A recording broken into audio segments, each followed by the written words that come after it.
right, welcome into another episode of the Cedric Maxwell podcast. I am Josue Pavone. He is, of course, Cedric Maxwell. And Max, we got a lot to get into. We got Jaylen Brown out for up to 2 weeks. We'll get into that. Also, the Celtics finished their 3-game road trip with a devastating loss to Luka Doncic. We'll talk a little bit about that, of course, and the whole road trip overall. But first things first, Max, we got to talk about what Shams dropped this morning, of course. Dropped in a bit of news saying that the Celtics reportedly are interested in trading for Ben Simmons. That's right, Philadelphia 76ers Ben Simmons. Now, part of the report is Shams is adding that Jaylen Brown is in the deal, so to speak here, I guess, or at least a talking point for the Philadelphia 76ers. Max, what was your reaction when you heard this report? First, I was kind of stunned, but then after I thought about it, and I love Jaylen Brown, but how many times have I told you that one thing about Brown and Tatum essentially being the same kind of player and both guys needing the basketball? The thing that you know when if Simmons was to come here, Simmons doesn't need the ball to be better. Simmons is going to upgrade your defense at certain positions that you don't have right now, being able to be a stopper. He's a great rebounder. He's a great passer. So if you think about those things right there, great passer, great rebounder, runs the floor, defends. The only thing you look at is scoring. And Tatum, I mean, Brown, you're saying right now Tatum is your scorer and other guys will have to fill that gap. The only thing that really makes me nervous is about, okay, what's the package that goes along with it?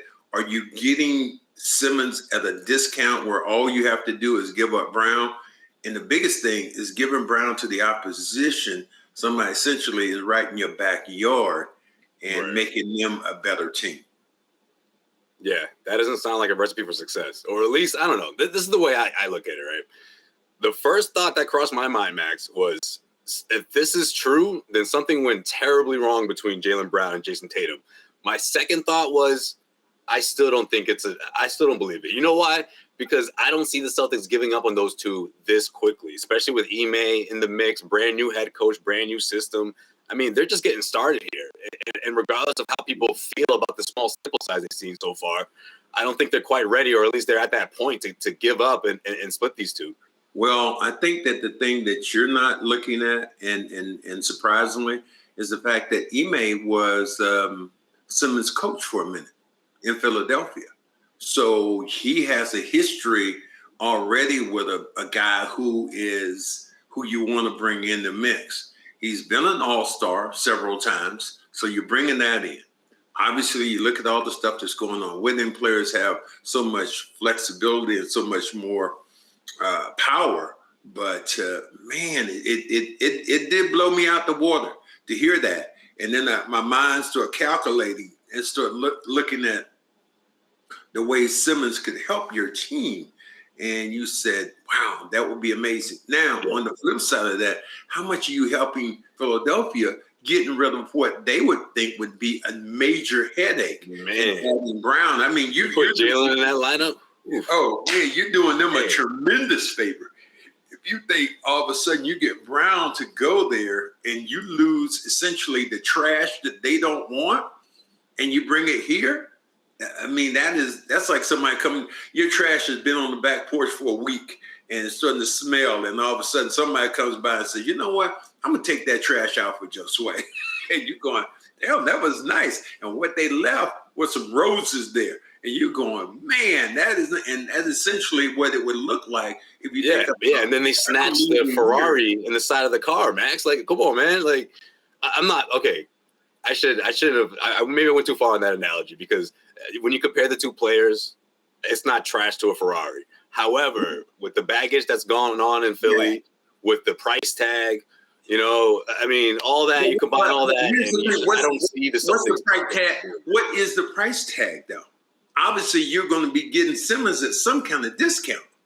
I mean, if you're... I was just talking about this contract.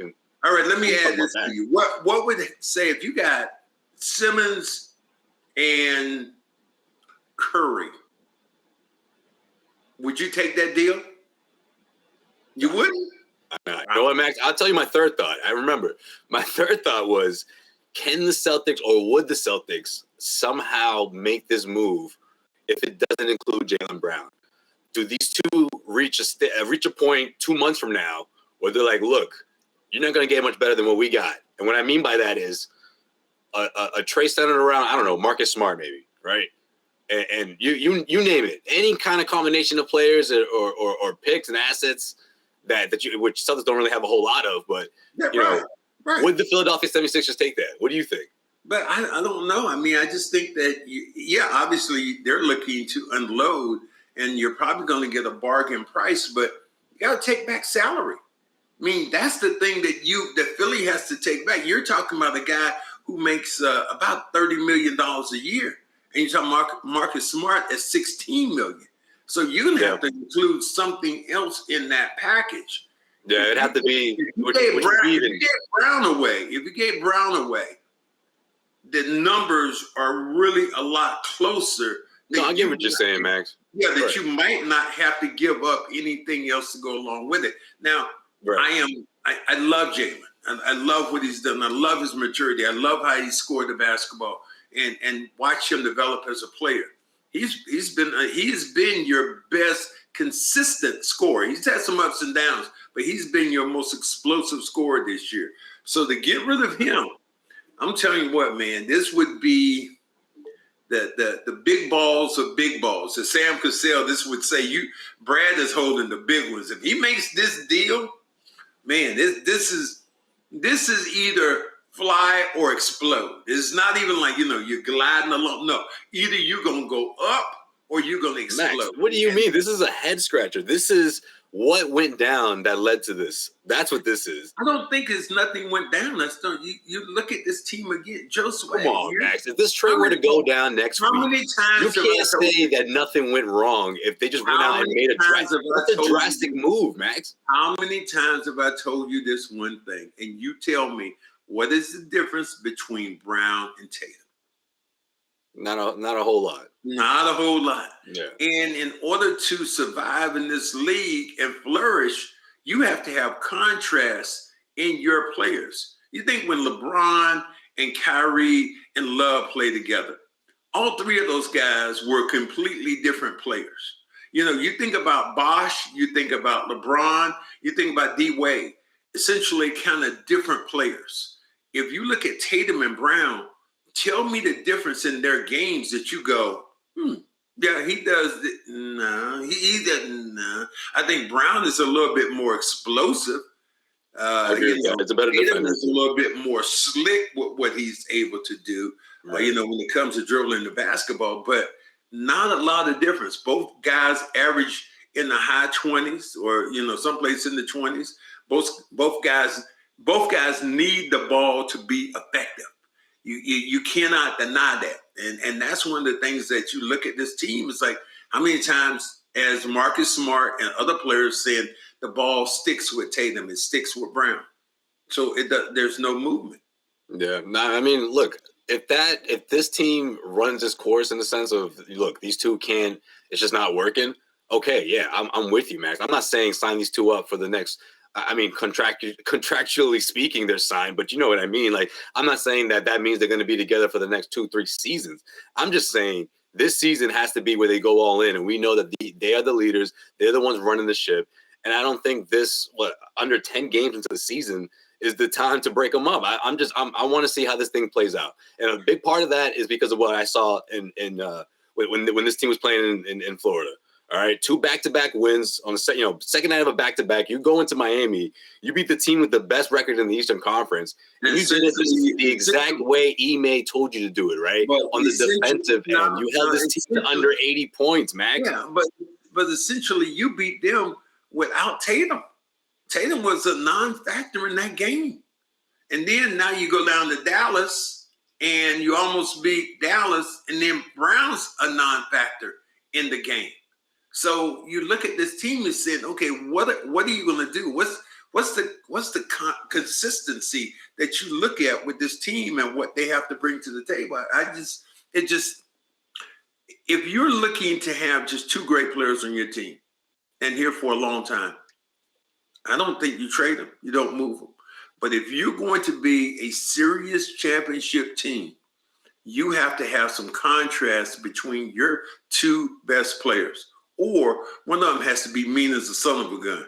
One thing I did like against that in the Miami game was, oh my God, they had the heart be still as I think I saw Jaylen Brown go up to somebody and say, yeah. Oh, I was going to text you about that. I was going to text you. And I was on the air going crazy. I'm like, oh my God, Brown is, finally going up to somebody. Something he heard you. See, he heard you last year. I don't even know who it was, but it actually was. I think it was Tyler Hero. Tyler Hero was the one that it was Hero. Jaylen Brown going in. I'm like, he was making faces.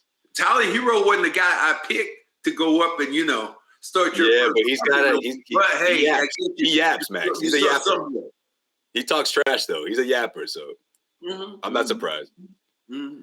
Well, you wanted to be like Durant, right? That's what you wanted. Yeah, exactly. I mean, if you're going to the top, brother, you got to go to the top of the mountain. When they say you're going to a bar and you say you want to start a fight and get respect, you don't find the littlest person up in there. You go get the big dog who's sitting there, got all the women there like, yo, dude, that's the king of the mountain. I think I just want to try to take him out. If I don't, then, hey, everybody's still going to respect me for just coming out fighting and, doing it that way. But if I knock down the smallest guy, it's like, why are you picking on him? I hope I see that, Max, because, we got to remember, Jaylen wasn't in that series against the Nets. So we haven't gotten a taste of that quite yet. Him and Durant in the best of 7 series. That would be fun. Sure. I think it would be, and the way it would be fun if you had both those, if you had teams and players that did not like each other. And what you see with Kevin Durant will he'll buddy Tatum up. Oh, what's going on? How you doing? We won the Olympic gold together. Yo, what's up, man? How you feeling? That. And the next thing you know, hit him with the elbow. Whereas I don't know if Tatum is going to do the same thing with Durant in that situation. The one time we did see it, it did not happen that way. It was Durant hitting with the elbow, and would you had Tatum go to the official instead of saying, whoa, wait a minute. I got this. Don't worry about it. Yo, dude, if you do that shit again, there's going to be some major consequences. And there'll be some furniture moving. Yeah, and that's one of the things that, that I didn't see that I want to see from Tatum. Well, the Celtics are going to have to continue without Jaylen for a bit. He's going to be out for 1 to 2 weeks. The right hamstring soreness and the right hamstring, Coach Ime Udoka is saying that it is more of a precautionary thing. But is this something that Celtics are going to have to be worried about, you think? I don't think so. I mean, those things happen. I mean, if it was a full pull or a full tear, I think that's something else, and it keeps you out for a longer period of time. But if you're talking about maybe a week and a half with treatment, then, realistically, you should be back, before the Lakers come to town, and you should be at full strength when they come to town. So I don't mind that. You got 2 games in Cleveland, which are coming up, that are going to be, Cleveland's playing well. You need to win both those and then kind of get on the road yourself. We also got the Bucks coming into town too, so that'll be a good matchup. But Bucks have been so inconsistent this year. I know, but I mean, I guess the reason I say that is because of they are the Bucks, they are the champ regardless, but also because I'm putting a microscope over Jayson Tatum right now. With no Jaylen, how is he going to respond? Is he going to stick with the program here?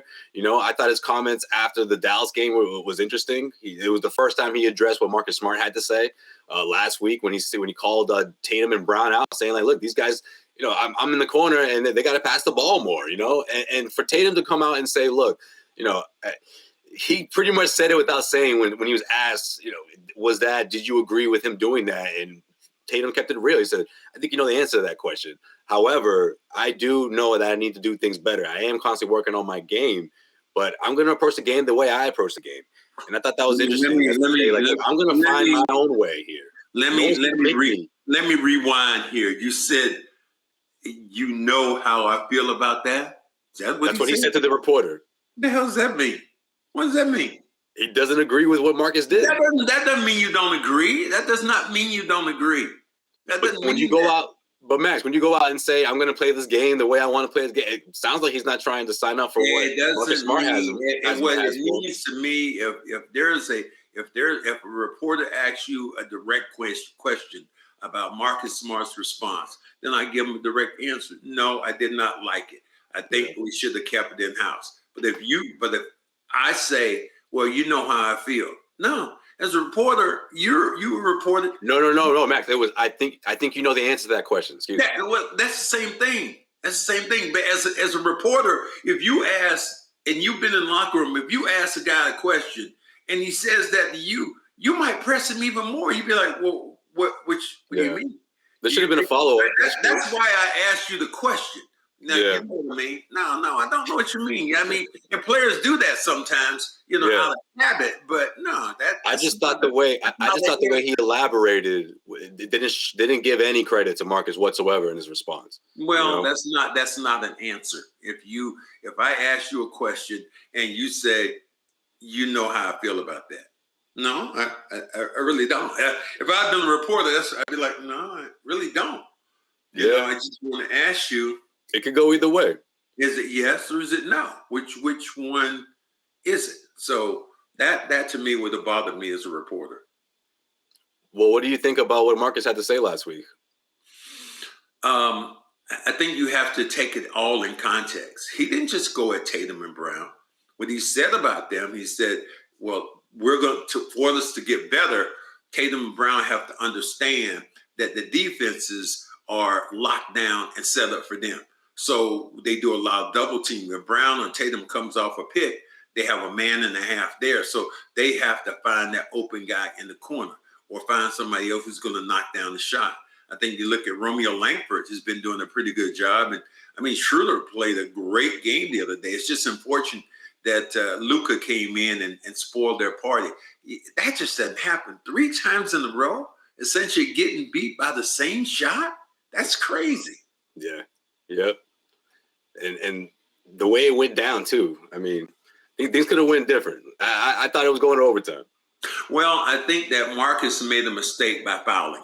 Yeah. Early on, as the shot clock was, probably the Celtics would have got the ball back with probably about 5 seconds to go. But instead, once Marcus fouled, now all the pressure is off Dallas. There's no pressure because all you want to do is get the last shot. And you got one of the best guys in the league taking the last shot. Instead, if he had taken it and you got 5 or 6 seconds left on the clock, you get an opportunity to come back and counter. That was the mistake that they made in that game. As well as, I mean, here's the thing. The first thing I thought was he instructed to do that? And of course, Ime was quick to say no, he was not. So Ime, what you love about Ime, keeps it 100. Ime ain't taking the bag for nobody. I'm tell you what I'm not gonna do. No, he doesn't keep it 100, Max. He keeps it. I think he keeps it 1,000, Max. I don't think he keeps it 100. I'm not gonna go out and rob a bank with Ime. I'm not gonna do that. Okay, because as soon as the cops come up, they're gonna like Ime, who Max is with me, Joe Sway was with me. All those guys are seeing that. Yeah, all those guys are with me. It's like just hold up for a minute. But he's letting them have it and making them be accountable, which is really different than what Brad was. Brad was more so like, that's on me. That's my bad. We as a team. No, he said, no, I didn't tell Marcus to do that. No, this is how it is. So he puts the onus on the players. And to me, I kind of like that. I mean, because I guess I had Bill Fitch. I had Bill Fitch as a head coach one time with me. And boy, he would put the onus on you in a heartbeat. And it wasn't even close. And I remember one time it was a game late, and I actually came over to help somebody out, help Tiny out against Philadelphia. And he was about to be beat by Andrew Toney. I came over, and I didn't cut the baseline off well enough. Andrew Toney stepped by me, and my knee hit him, and I fouled him. He goes to the free throw line and takes a couple of free throws. And they win the game in Boston.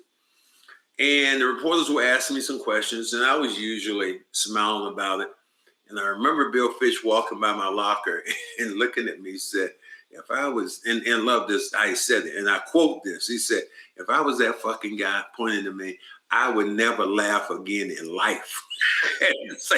So I've been with coaches that say, that they're going to let you have it instead of jumping on the sword themselves. Yeah, I mean, that's what he's been doing. But at the same time, maybe that's what's rubbing off on Marcus. Like, look, my whole thing about this is it's one of those, okay, it's not about whether he should have done it or not. I just think we all know it's a risk, right? it's a risk you go out there and say something like that. It's a risk because you don't know how your team is going to respond. I think that you look at the way the season was going so far. Somebody had to jump start it with something, and I don't think you go in with kid gloves on. You got your ass beat by Toronto, and with very little effort. You were ahead against Chicago, and they came back and beat you. You were up by 19. You get beat by 15 in the third quarter. That scoring margin can't be. So somebody has to say something. They played 3 home games so far and have not won a game yet at home. So what do you do? You just we're okay. We'll be better. No, somebody has to say something to get some spark in this team. And so I didn't mind that at all. You think this is something that do you ever think that like the Tatum thing about it, right? Because I know you're sort of like I'm not quite sure if he's really took a dig at Marcus or not, but is this something that could strike back up down the road where these two actually, there's some kind of friction between them? Well, didn't they have it with Brown? And Brown is smart. They were at it for a while. People said that, they were up in each other's face. It happens when you play team sports that you have strong personalities and you have these two Brahma bulls and they're coming to each other and nobody wants to give. So it's a tug of war. And Marcus is the defensive captain and Tatum and Brown are kind of the offensive captain. So it goes both ways when you think about this team. Yeah, that's what I think. Because when it comes to the defense, I feel like Marcus is like, look, this is going to be our DNA, and I got to be the one leading the ship. He's the point guard. Obviously, we know what he means to the defense on this team. And right after he said those things, Max, say what you want about what he actually said. We saw results. We saw 2 incredible wins, especially against a team like Miami. We did see incredible wins, but we didn't necessarily see the assist totals go up. We didn't see that. Hey, Max, I want this team to be one of the top 10 defenses in the league. It's got to be a top defensive team. But it's the hardest stat in the world to get, an assist, because you can pass the ball the right way. It's up to that guy to make the shot. I happened to talk to Jim Jones about that, who played with the Lakers for a while. And I said today, man, I tell you, if you wanted to piss Magic Johnson off, or if you want to piss a great point guard off, you miss a shot, an easy bunny or something that will give him another A. Boy, that will make him hot as, hotter than fish grease. So I think that you have to think in that way. Sometimes what happens with players. Yeah, that's true. I mean, you've been there before, Josue. You play ball. You a point guard. You drop a dime on somebody. You going, give them a dime, and you think that's sweet, and they come in and miss the layup. What kind of face do you make then? Come on, man. Come on, man. Thank you. So that's momentum, man. You stack up a couple assists. That's momentum right there. That assist thing sometimes can be so blown out of proportion because it takes that other person, once you get that pass, to knock down that shot. You make the best pass in the world, solid. I'm sure you've done it before.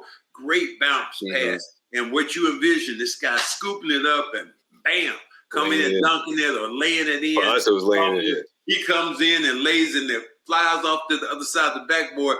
As a point guard, the first thing you go is, what the hell? So assists, that's what I'm saying. Sometimes, which is terrible because the first person he looks at is you, and he sees that look on your face. Yeah, I mean, no, not necessarily. Not necessarily. As a point guard, when you make that pass and that guy misses that pass, this is the first thing he looks at. So look at this. How did that happen? You not even look at the crowd, like. Yeah, like he looks at his hands like, damn, I missed that. And I played with Nate Archibald, and I've had those looks and those stares from him. I just talked to him about it the other day when we did an event together, and he would give you dagger looks, and Larry would give you dagger looks if you missed an assist. Yeah, I just think it's just, again, after those back-to-back wins, I thought, and of course, after what Marcus said, like, I wanted it to galvanize Brown and Tatum, you know, and it's unfortunate that for at least up to 2 weeks or so, we're not going to be able to see that until Jalen gets back. So, well, you can see it for Tatum. Tatum is going to be your lead dog right now. So we'll see how the game changes and who else comes in as a scorer. One thing that happened the other day in the Miami game was the guy who came in and knocked down some shots for you was Naismith. Naismith has been essentially on the milk card. He came in Miami and knocked down some great shots for you. But there are a lot of combinations that the coach can go to that he hasn't even gone to yet. Romeo Langford's been really good this year. Yeah, both of them did. They came in and they were down big in the first half. Those two helped that comeback. Here's the thing about it. The MVP so far of these first 10 games or how many games they played has been Al. Al has been the best player for the Celtics, the most consistent player. Al Horford has been the most consistent player for the Celtics so far this year. And I don't even think it's close. We're talking about a guy at his age right now being one of the leaders in shot blocks. That to me is an amazing stat. Leads the NBA. It's incredible. Yeah. All that energy and that rejuvenation coming through full force. And the Celtics need all of that right now, right? They need that throughout this little transition as they try to pick up this defense, this newfound defense, which is another thing I think that we've overlooked here. This new defense has been implemented, and we're already seeing results this early. So I think that's a really good sign. You know? Yeah, I think there's some good things about this team that you look at and you go, this is Ime's team. He's coaching a different way. I'm seeing different things that I did not see with a Brad's team. Yep. You know, what Brad's team would have done. Ime is putting his own stamp on it. And I happen to like that. You know, the stamp with the 3 home losses, that was horrible. But then you look at the road games they play. This has been arguably the best road team right now in the league because every game on the road, essentially, they've had a chance to win. Yeah. They've had a couple of overtime games and games. Two double overtimes, yeah. Mm-hmm. That's true. All right, Mac, before we wrap up this episode, tell everybody what you did over the weekend. What'd you do? Well, what I did over the weekend was actually hung out with you and Nick Joso. I went to an event of some of my former teammates and got a chance to be with them. It was an autograph signing up in Wilmington, Mass. And I was a headliner. Robert Parish was a headliner. LT was there. And you taped something. I'm sure we're going to put it out someplace. Oh yeah. Asked LT about being the GOAT. And first he said, I'm the GOAT. I'm the GOAT up here. He was talking about from North Carolina. And I laughed, and I came back later on. And I said, I thought I heard Tom Brady's the GOAT here in Massachusetts. And he said, yeah, he is. I said, yeah, he is. He's the GOAT on offense, but I'm the GOAT on the defensive end. And he just laughed, but he was so cool. And there was a guy that I went back with, Orlando Cepeda, a great Major League Baseball player, Dominican, 84 years old now. Actually was in a wheelchair. He was down there signing autographs. They used to, if you want to look him up, they used to call him the Baby Bull, Orlando Cepeda, because, man, he had a stick back in the day. And Nate Archibald was there. Gerald Henderson was there. Rick Roby was there. So, man, seeing you guys all tell the stories from 81, man. Yeah, it was like about 5. I think it was like 5 of us, at least. Yeah, 5. It was 5 of you guys, and you had them all animated and telling stories, man. Team. Yeah, so it was really cool to be around those guys up in Wilmington. It was really cool. Absolutely. You also got to share your new book, of course, guys. If you haven't checked it out yet, go get yourself a copy. All right, what is it, like $17? It's nothing. Go get yourself a copy. All right, head to Amazon. It was $17 until I had a box of them up at the event, and I had my lead sales dog, Joe Sway. I'm getting you sales, some book sales. It was really cool to see you hawk a couple of books for me. I said, Joe, that somebody else wants to buy another one. Somebody wants, so we must have sold at least 10 books. Our Selling guy, like hotcakes out there. Our guy Nick Joso tried to say we sold 30 books. I'm like, no, we didn't quite sell no 30, but we sold anywhere from 10 to 15 books that day. Yeah, but we know when Nick tells a story, it'll be 30. So Nick has a tendency to embellish just a tad.